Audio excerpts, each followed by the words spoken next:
Unwrapping the Mystery. Wrap Check, Explained.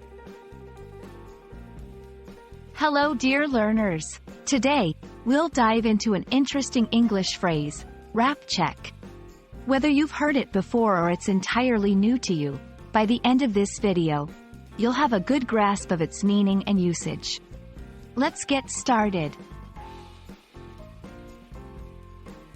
To understand wrap check, let's first break down the two words individually.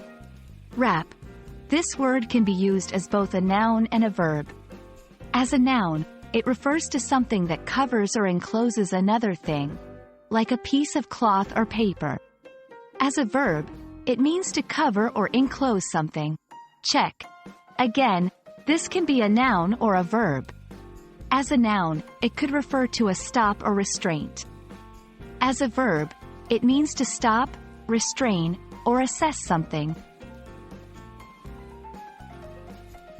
When you combine these words into the phrase, wrap check, it doesn't refer to the action of wrapping a check or to any direct combination of the individual word meanings. In fact, this phrase isn't commonly used in everyday English conversations.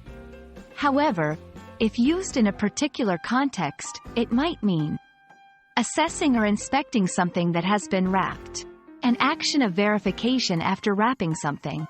Remember, context is crucial when trying to understand and interpret phrases in English.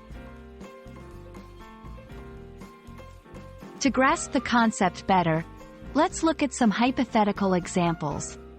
1. After wrapping the gift, Jane did a quick wrap check to ensure everything looked perfect. 2. Before shipping the products, the supervisor insisted on a wrap check to avoid any complaints. From the examples, we can infer that wrap check could mean an inspection or verification step after the wrapping process. And there you have it, dear learners. We've dived deep into the meaning of the phrase, wrap check. Remember, English is full of unique and context-specific phrases, so always keep an open mind and continue exploring. Hope you found this video helpful, and until next time, happy learning!